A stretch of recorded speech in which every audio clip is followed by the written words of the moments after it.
안녕하세요. 수완TV의 백조입니다. 부동산 시장에는 처음 들어보는 어려운 용어들이 많이 있습니다. 그중 특히 영어이면서 또 약자로 사용하는 경우가 많아 처음 들어보신다면 의미를 모를 경우가 대부분인데요. 그중 부동산 대출과 관련된 용어들은 반드시 알고 있어야 하는 내용들이어서 이번 영상은 주택담보대출에서 LTV, DTI, 그리고 DSR이 무엇인지 말씀드려보겠습니다. 먼저 LTV에 대해서 말씀드리겠습니다. 풀어서 보면 Loan to Value Ratio인데요. 론은 대출을 받다, 빌리다의 단어이고 value는 가치라는 뜻입니다. 따라서 loan to value ratio는 대출을 받을 때 인정되는 자산 가치의 비율인데요. 정확히는 주택을 담보로 하여 대출을 받을 때 인정되는 자산 가치의 비율을 말하는 것입니다. LTV가 50%다, 40%다 라는 말들을 많이 들어보셨을 겁니다. 10억 원의 아파트가 있는데 LTV가 50%라면 5억 원까지 대출이 가능하고 40%라고 하면 4억 원까지 대출을 받을 수 있다는 뜻입니다. 그러나 LTV를 정할 때에도 시세가 10억 원의 아파트라고 기준액이 10억 원이 되지는 않습니다. 은행에서 자체 감정을 통해 가치를 평가하는데요. 보통 거래되는 시세보다 보수적으로 책정됩니다. 따라서 주택담보대출을 받을 때 은행에서 평가하는 금액을 꼼꼼히 살펴본 다음 예산을 준비하셔야 됩니다. 다음 그림은 21년 5월 기준으로 규제 지역을 지도에 표시한 것인데요. 대한민국 전체를 보면 너무 작게 보여서 서울 중심으로 보이게끔 한 점은 참고 부탁드립니다. 지도에서 붉은색이 투기과열 지구를 나타냈고 노란색이 조정 대상 지역, 그리고 그 외가 비규제 지역입니다. 비규제 지역은 LTV가 70%까지 되고 조정 대상 지역은 50%, 그리고 투기과열 지구는 40%로 제한을 두고 있습니다. 투기과열 지구의 경우 9억 원까지 40%이고 9억 원부터 15억 원까지는 20%, 그리고 15억 원 초과 아파트는 담보대출이 전혀 안 나오고 오로지 현금으로만 매수가 가능합니다. 그러면 예를 들어 14억 원의 아파트는 어떻게 대출이 가능한지 묻는 분들이 계신데요.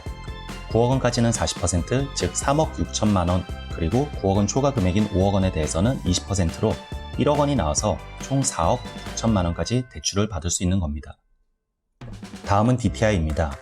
Debt to Income Ratio의 약자로 debt는 빚 또는 부채라는 뜻이고 income은 소득 또는 수입이라는 뜻입니다. 총 부채 상환 비율, 즉 나의 총 소득 중에서 총소득이라고 하면 나의 연봉이겠죠. 주택담보대출 원리금에 다른 신용대출 등의 이자를 더했을 때 연간 상환액이 차지하는 비율을 뜻하는 용어인데요. LTV가 자산의 대출 비율이라면 DTI는 나의 연간 소득에서 대출 비율이라고 생각하시면 됩니다. 그럼 이제 이해를 돕기 위해 쉬운 예를 들어보면 내 연봉이 5천만 원이라고 가정하고 다른 대출이 없을 때 DTI가 40%라면 2천만 원까지 대출이 가능하게 되는 것입니다.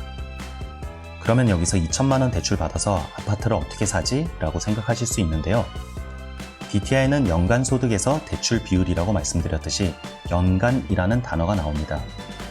통상 우리가 주택담보대출을 받을 때 상환 기간을 1년으로 잡는 경우는 없습니다. 보통 20년에서 최대 35년으로 상환 기간을 장기간으로 가져가는데요.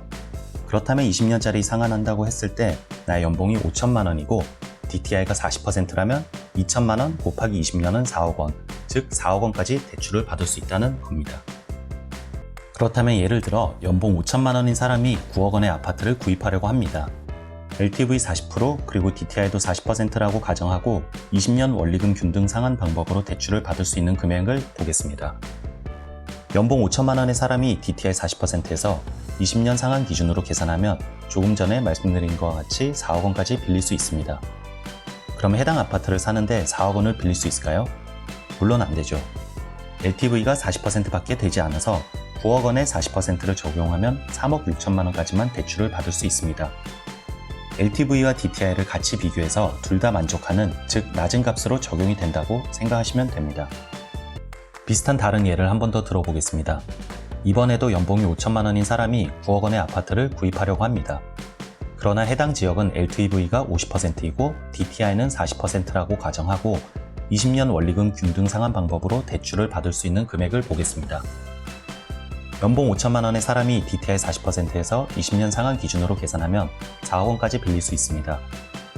그리고 9억 원의 아파트에 LTV 50%를 적용하면 4억 5천만 원까지 대출이 가능한데 DTI 40%로 20년 상환 기준으로 따져봤을 때 4억 원까지 밖에 되지 않습니다.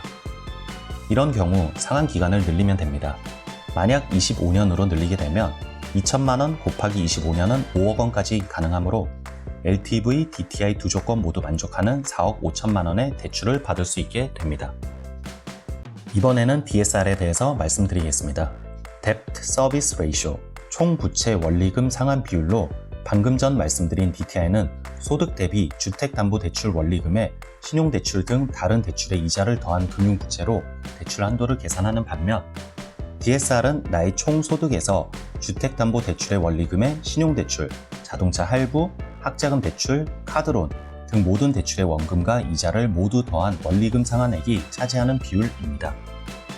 주택담보대출 외에 이자만 더하는 DTI와 달리 DSR은 나의 모든 부채의 원리금을 합산하여 상환 능력을 심사합니다. 그러니 나의 부채액이 커지므로 추가로 받을 수 있는 대출 한도가 대폭 줄어들게 되는 것입니다. 정부는 가계부채가 급증하고 시중 유동성이 급격히 커지면서 가계대출이 과도할 경우 위험하다고 판단하여 이런 정책을 시행하게 되었다고 하는데요. 올해 21년 7월부터 전체 규제 지역에서 시가 6억 원 초과 주택을 담보로 대출을 받을 경우 DSR 40%를 적용한다고 합니다. 서울 아파트의 약 83.5%가 해당되고 경기도 아파트는 33.4%가 해당됩니다.